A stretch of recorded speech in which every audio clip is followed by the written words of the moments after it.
clock striking midnight on the Warriors dynasty. Obviously, Durant has extricated himself. Clay's going to be out again for the season. Now it falls upon Steph Curry. This is Keyshawn, JWill, and Zubin coming to you live from the Seaport District at Pier 17, brought to you by Chase, which leaves their starting lineup you would imagine at the moment.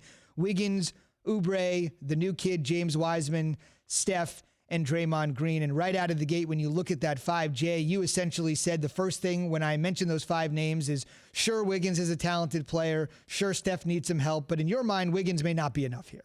Well, Kelly Oubre helps out a lot. He helps out a lot. I mean, he did average 19 points per game. You know, he was part of the whole Valley Boys, him and Devin Booker in Phoenix before he got utilized in the trade to OKC, obviously bringing him to where he is now with Golden State. What I was saying before, though, is that the dynamic is different, right? Kelly Oubre can do a lot, slashing, get into the rim, doing things off the dribble. Andrew Wiggins is not an elite three-point shooter. He can make three-point shots. He's a 3-and-D kind of guy when he wants to lock in defensively. He's, had a couple great years defensively and can score. Score 24 points per game. I'm just saying the style in which you play has to drastically change. There was so much more continuity, right? Imagine like the way water moves. Like that's how Golden State's offense worked, right? Everything was fluid when you talk about continuity. Now you have sometimes the ball stops a little bit. It's not the same with Wiggins and Kelly Oubre. And the amount of attention that Klay is able to attract off down screens, right? It keeps the defense on edge all the time because you're wondering about where Klay is, and that allows driving lanes for Steph Curry, Draymond Green, guys like that to work. Now the style has to change. I just don't think it's not as effective when you have the greatest shooting backcourt ever to play the game. Not together. It forces Steph to have to do a lot more. I'm not saying he can't do it. I just don't see it being at the same clip of success that it was before that they had, just those guys together. Well, clearly, Jay, it's not going to be at the same clip. I mean, whenever you lose somebody that's been an important part of what you do for a long period of time and you insert somebody else into the lineup, it's never going to be the same. I just don't think, though, when you look at it, yes, they go out and get Kelly Oubre. Yes, that he's there. Wiggins is there. You'll still be able to do some of the same things. They're not pure shooters. And you were explaining to me because I was asking you why, on a little sidebar, Z, I was asking him when Klay shoots the ball, how come it snaps the net where a lot of other people, when they shoot those jumpers, it kind of just floats through the net. And he was explaining it to me. So you can clearly see how pure he is with the ball in his hands or coming off screens or coming around the certain picks, catching and shooting, opposed to what Kelly could do or opposed to what Wiggins could potentially do. Maybe Wiggins makes up for the defensive side that you'll be missing with Klay. And then collectively, offensively, those two can put those points on the board. I'll say this with Key. I'm trending with you here because yesterday before I heard the Kelly Oubre news, I was like, man, that's a team. There's 6, 7, 8. Like they probably get into the playoffs because of that new playoff format where 9 and 10 will play 7 and 8. That's the way it's going to work out. 9 and 10 will have to win 2 games as opposed to 7 and 8 that will have to win 1 game in order for them to get the 7 or 8 seed in the postseason tournament. But now adding Kelly Oubre, that makes it different, man. Like they got size, and those guys obviously need to play, but it does allow other playmakers to help Steph, which allows him to play off the ball. Well, if Steph was by himself prior to the trade, then it's just like, what do? You fall into we can make the playoff type situation opposed to being a threat to somebody.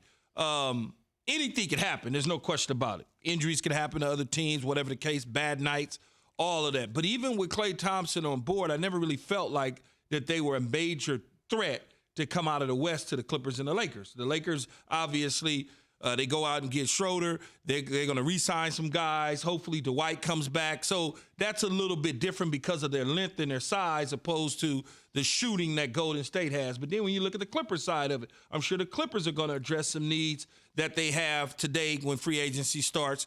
And so you look at those two teams, and then you kind of got the Denvers of the world, the Utahs, Dame Lillard and Portland sitting around there. So it's going to be tough.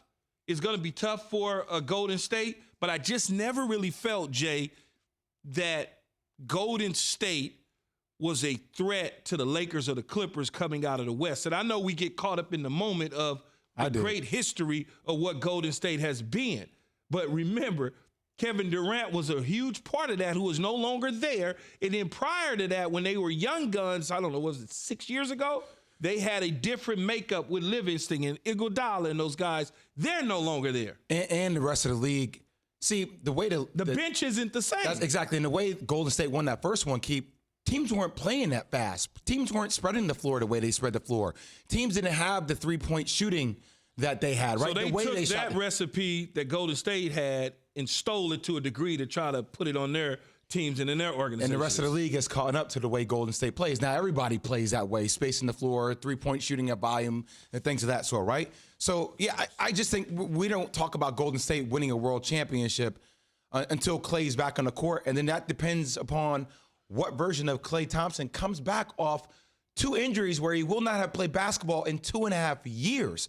And ACL is one thing, and Achilles is something so different. Could I ask you a question? Because I really honestly don't know, and I'm not doing this just to do it. How long did it take you after your accident? Did it take like 2.5 years to even just be able to? Oh, I had a lot more than just ACL and Achilles. No, but I mean just injury in general. I mean, it took me 2.5 years. And you still didn't feel right. I wonder how it'll be with an Achilles. Like, and I talked to Kevin about this a little bit. I'm talking more about the layoff. Yeah, well, obviously the layoff is tough. You miss it. I mean, you can bounce back from that over time. The question is, your body just never feels the same. And this is key. This is where you start thinking about this. Environment, where you play. You ask anybody, like, you go through a couple of injuries. Mm-hmm. Look at Tom Brady. I'm trying to go somewhere warm, man. You know, CP3 at this stage of his career, people are like, all right, LA, Phoenix, it's always warm. Think about what that humidity does to your body, right? Even if it's dry heat. Like, you much rather be around heat than being in locations where it's cold all the time. Coming off injuries is Klay. I mean, he's going to be 31 by the time he comes back. I know it's not old, but, you know, in basketball, football, like, that ain't young. Thanks for watching ESPN on YouTube. For live streaming sports and premium content, subscribe to ESPN Plus right now.